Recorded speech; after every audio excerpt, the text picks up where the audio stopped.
নমস্কার বন্ধুরা, জেবি কিচেনে সবাইকে স্বাগত। আশা করি আপনারা সবাই ভালো আছেন। আজ দেখুন একটা ফুলকপির রেসিপি নিয়ে আসলাম আপনাদের সঙ্গে শেয়ার করার জন্য। আজ আমি বানাবো আলু ফুলকপি রুই মাছের ঝোল। তার জন্য আমি কী কী নিয়েছি দেখুন। ফুলকপিটা আমি লবণ আর হলুদ জলে একটু ভাপিয়ে নিয়েছি, সামান্য একটু ভাপিয়ে নিয়েছি। দেখুন কত সুন্দর কালার এসছে, একদম হলুদ রঙের যে ফুলকপিগুলো পাওয়া যায় সেরকমই লাগছে, কিন্তু এটা সাদা ফুলকপি। আর এই যে আমি রুই মাছ নিয়েছি, রুই মাছে আমি লবণ হলুদ মাখিয়ে রেখেছি 10 মিনিট আগে। আর দুটো আলু খোসা ছাড়িয়ে পিস করে রেখেছি। আদা বাটা, রসুন বাটা নিয়েছি, পেঁয়াজ কুচি, জিরে গুঁড়ো, ধনে গুঁড়ো, লঙ্কা গুঁড়ো, হলুদ, গোটা জিরে নিয়েছি, লবণ নিয়েছি, কিছু গোটা গরম মশলা নিয়েছি, 4টে লবঙ্গ, একটু দারচিনি, আর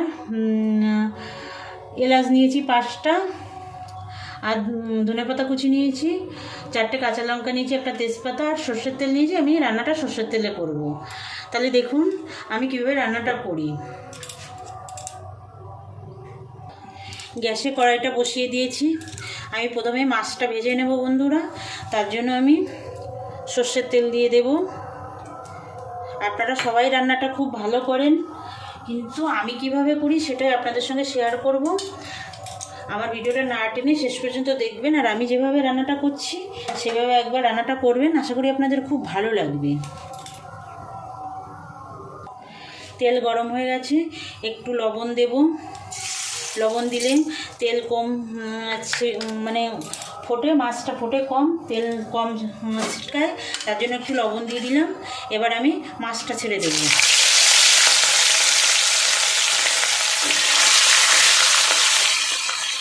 আমি 2 পিস করে মাছ ভাজা করবো বন্ধুরা, 2 পিস দিলাম। দেখুন বন্ধুরা, প্রথম যে 2 পিস মাছ দিয়েছিলাম সেই 2 পিস মাছ ভাজা হয়ে গেছে, তুলে নেব। আর বাকি 2 পিস ভেজে নেব।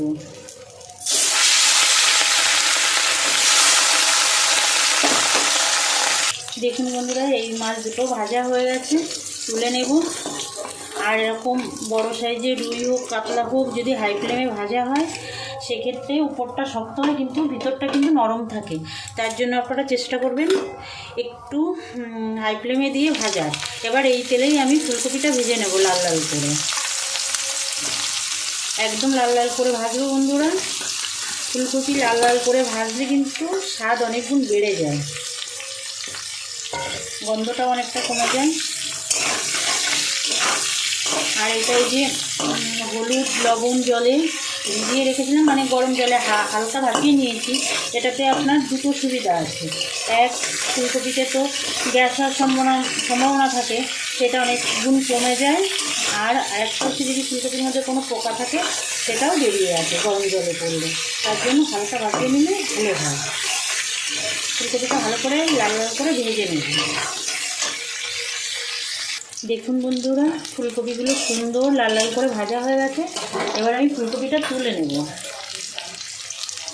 আর বন্ধুরা, আপনাদের কাছে আমার অনুরোধ, প্রতিদিন একই অনুরোধ করি, সেই অনুরোধটাই আজ আবারও করছি। যে সকল নতুন বন্ধুরা এখনও পর্যন্ত আমার চ্যানেলটা সাবস্ক্রাইব করেননি, আমার চ্যানেলটা সাবস্ক্রাইব করে আমার পাশে থাকবেন, বেল আইকনটা প্রেস করে রাখবেন। আমি যে কখনও নতুন ভিডিও দিলে আপনাদের কাছে পৌঁছে যাবে, আপনাদের সময় মতো আপনারা দেখে নেবেন। আর যে সকল পুরনো বন্ধুরা আমার চ্যানেলটা সাবস্ক্রাইব করে আমার সঙ্গে আছেন, বরাবরের জন্য সঙ্গে থাকবেন, আমার ভিডিওগুলো দেখবেন, লাইক কমেন্ট করবেন, বন্ধুদের কাছে শেয়ার করবেন। এবার আমি এই তেলে আলুটা ভেজে নেব। আলুটাও বেশ লাল লাল করে ভাজবো। দেখুন আলুটাও সুন্দর লাল লাল করে ভেজে নিয়েছি, এবার তুলে নেব।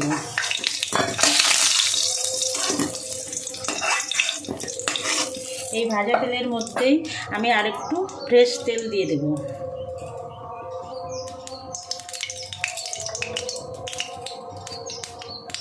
তেল গরম হয়ে গেছে, এবার আমি ফোড়নে গোটা জিরে দিয়ে দেব, আর একটা তেজপাতা দিয়ে দেব। ফোড়ন থেকে সুন্দর সেন্ট বেরোলে এবার আমি পেঁয়াজ কুচিটা দিয়ে দেবো।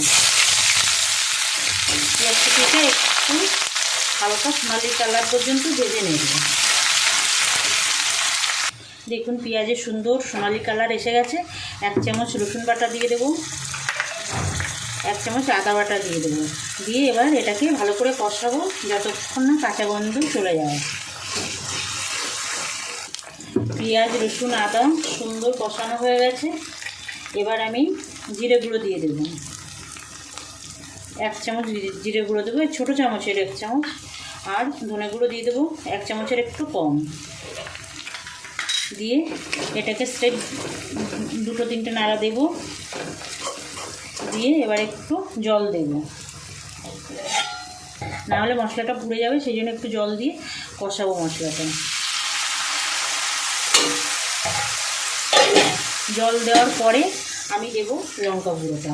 লঙ্কা গুঁড়ো আমি আগে দেবো না, আগে দিলে লঙ্কা গুঁড়ো পুড়ে যাওয়ার সম্ভাবনা থাকে, সেই জন্য আমি এই টাইমটা লঙ্কা গুঁড়োটা দিই।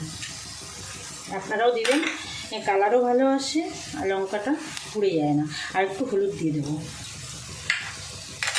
দিয়ে এবার মশলাটা ভালো করে কষাবো যতক্ষণ না তেল ছেড়ে আসে। দেখুন বন্ধুরা, মশলা থেকে সুন্দর তেল ছেড়ে দিয়েছে। এবার আমি এই ভেজে রাখা আলুগুলো দিয়ে দেবো আর ফুলকপিটাও দিয়ে দেবো।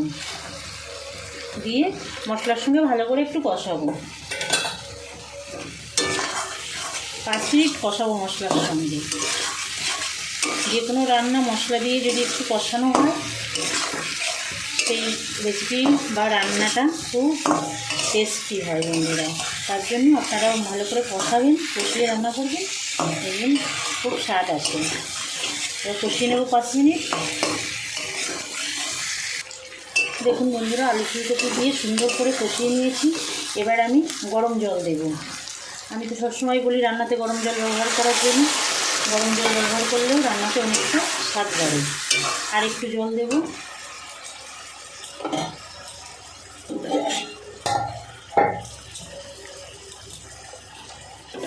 আপনারা আপনাদের স্বাদ মতো মানে যতটা ঝোল রাখবেন সেইভাবে জলটা দেবেন বন্ধুরা।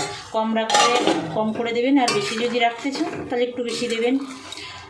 আর লঙ্কা সেটাও আপনাদের স্বাদ মতো দেবেন। আমি এবার এর মধ্যে 4টে কাঁচা লঙ্কা দিয়ে দেবো।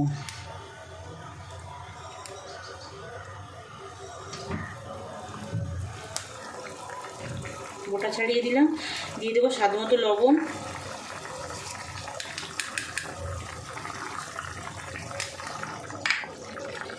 দিয়ে এবার একটু ঢাকা দিয়ে রাখবো।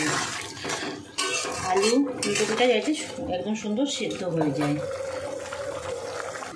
দেখুন বন্ধুরা, ফুলকপিটা কিন্তু সিদ্ধ হয়ে গেছে, আলুটাও মোটামুটি সিদ্ধ হয়ে গেছে। দেখুন ফুলকপিটা এই যে একদম সিদ্ধ হয়ে গেছে, আর আলুটাও সিদ্ধ হয়ে গেছে, হালকা একটু শক্ত আছে। এই পর্যায়ে আমি মাছটা দিয়ে দেবো। মাছটা একটু সিদ্ধ হওয়ার দরকার আছে, তার জন্য মাছটা দিয়ে দেবো। আর যে গোটা গরম মশলাটা রেখেছিলাম, এটা আবার ঢাকা চাপা দিয়ে আমি গোটা গরম মশলাটা বেটে নেব। মাছটা একটু উল্টে দেবো। দেখুন বন্ধুরা, কত সুন্দর কালার এসছে। কোনো আমি লাল লঙ্কার গুঁড়ো কিছুই ব্যবহার করিনি, আমি ঝাল লঙ্কার গুঁড়োটাই দিয়েছি, তার জন্য কতটা সুন্দর কালার এসে গেছে দেখুন। এবার আমি ঢাকা দিয়ে আমি গোটা গরম মশলাটা বেটে নেব। দেখুন বন্ধুরা, আলু ফুলকপির ঝোল কিন্তু হয়ে এসছে। দেখুন কত সুন্দর ফুটছে, আর আলু ফুলকপি সব সুন্দর সিদ্ধ হয়ে গেছে। এবার আমি গ্যাসটা কমিয়ে দেব। কমিয়ে দিয়ে আমি যে গোটা গরম মশলাটা বেটে এনেছি সেটা দিয়ে দেব। আমি গোটা গরম মশলা বেটে ব্যবহার করছি, আপনারা গুঁড়ো গরম মশলা ব্যবহার করতে পারেন, কোনো সমস্যা নেই বন্ধুরা। এবার মিশিয়ে দেব। মিশিয়ে দিয়ে 2 মিনিট এই একদম লো আছে ঢাকা দিয়ে রাখবো। লো আছে 2 মিনিট ঢাকা দিয়ে রাখবো। 2 মিনিট হয়ে গেছে বন্ধুরা। দেখুন কত সুন্দর লাগছে। দেখুন বন্ধুরা, খেতে দুর্দান্ত হয়। এটা ভাত, রুটি, পরোটা সবের সঙ্গে খুবই ভালো লাগে। এবার আমি গ্যাসটা অফ করে দেব। গ্যাস অফ করে দিয়ে আমি এবার ধনেপাতা ছড়িয়ে দেবো এর উপর দিয়ে। ধনেপাতা ছড়িয়ে দিয়ে আমি আবার একটু চাপা দিয়ে রাখবো 2 মিনিট। হয়ে গেছে 2 মিনিট। এবার মিশিয়ে দিয়ে নামিয়ে নেব। মিশিয়ে দেবো ধনেপাতাগুলো, এবার নামিয়ে নেব। একদম রেডি হয়ে গেছে বন্ধুরা, আলু ফুলকপি দিয়ে রুই মাছের ঝোল। দেখুন, এভাবে একবার বানাবেন আপনারা। আপনাদের বানানোর অনুরোধ জানিয়ে আজকের ভিডিওটা এখানে শেষ করছি। দেখা হচ্ছে নতুন কোনো অন্য ভিডিওয়। নমস্কার।